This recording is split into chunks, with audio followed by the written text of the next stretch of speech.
Era uma manhã de sexta-feira, no dia 1º de fevereiro de 1974.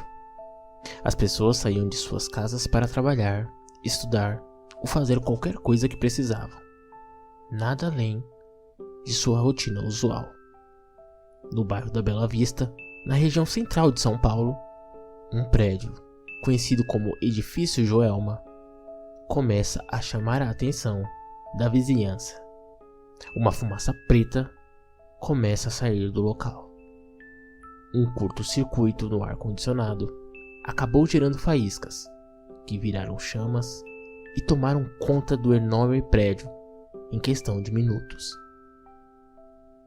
Não demorou muito para que a imprensa e órgãos oficiais chegassem até o local. 180 pessoas morreram e mais de 300 ficaram feridas. Entretanto, os corpos ficaram completamente carbonizados, impossibilitando a identificação das pessoas, já que na época ainda não existia o DNA, ou seja, ninguém sabe ao certo quem morreu e o que fazia no local.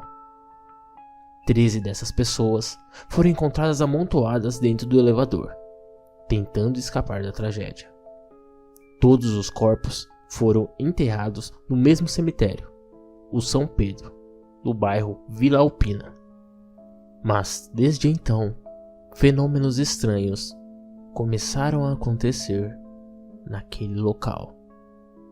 Como se a alma daquelas pessoas ainda não soubessem que estavam mortas. Cadáveres que somem das fotos.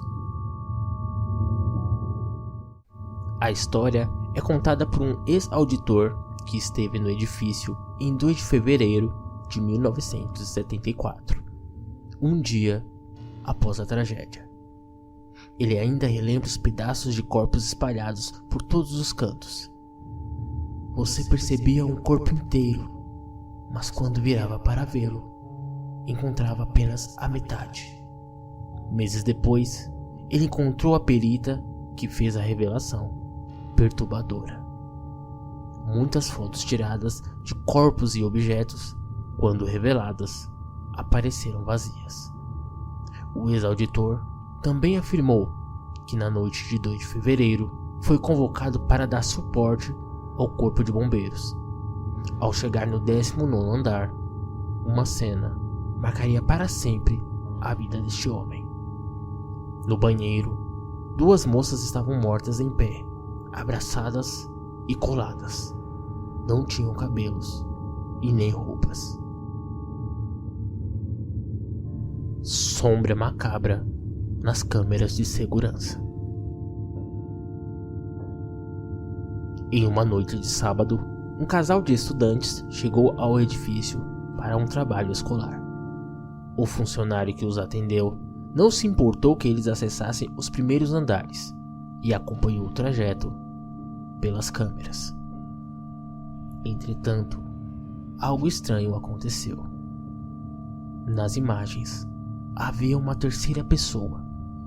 Era uma sombra que lembrava um humano. Tenho acesso ao espelho do elevador e na hora que eles entraram, a mesma sombra escura estava segurando a porta, conta o homem. Quando o casal retornou ao térreo, o funcionário descreveu o fantasma para eles. A dupla ficou apavorada e deixou o prédio o mais rápido possível. Mas, ao rever as imagens, o funcionário conta que a assombração desapareceu das filmagens. Explosão na calada da noite. 2 funcionárias faziam hora extra no 14º andar do antigo edifício Joelma, em São Paulo, quando algo inexplicável as aterrorizou. Um vidro temperado estourou com toda a força na sala ao lado. Não era o vento. Eu olhei, todas as janelas estavam fechadas. O vidro simplesmente explodiu, contou uma das funcionárias. Não ficamos mais tempos para ver se era mesmo fantasma. Fomos embora rapidinho, completou a outra. A hipótese do vento foi a explicação dada pela equipe de manutenção do prédio. E eles trocaram vidro no dia seguinte. Antes da meia-noite, eu estarei na sua porta. Um homem misterioso com várias chaves desapareceu diante dos olhos de dois rapazes no antigo Joelma. Os ponteiros do relógio estavam prestes a marcar 11 horas da noite, quando a dupla começou a ouvir barulhos de chaves vindos pelo corredor. Os sons começaram a chegar cada vez mais perto. Curiosos, eles olharam em direção à porta e viram um homem com um grande chaveiro pendurado em sua calça. Alguns segundos se passaram e a figura sombria simplesmente desapareceu diante de seus olhos. Funcionários do edifício garantiram ao jornal Hora 7 que o fenômeno realmente aconteceu. Disseram que os dois viram. Não foi nenhuma alucinação.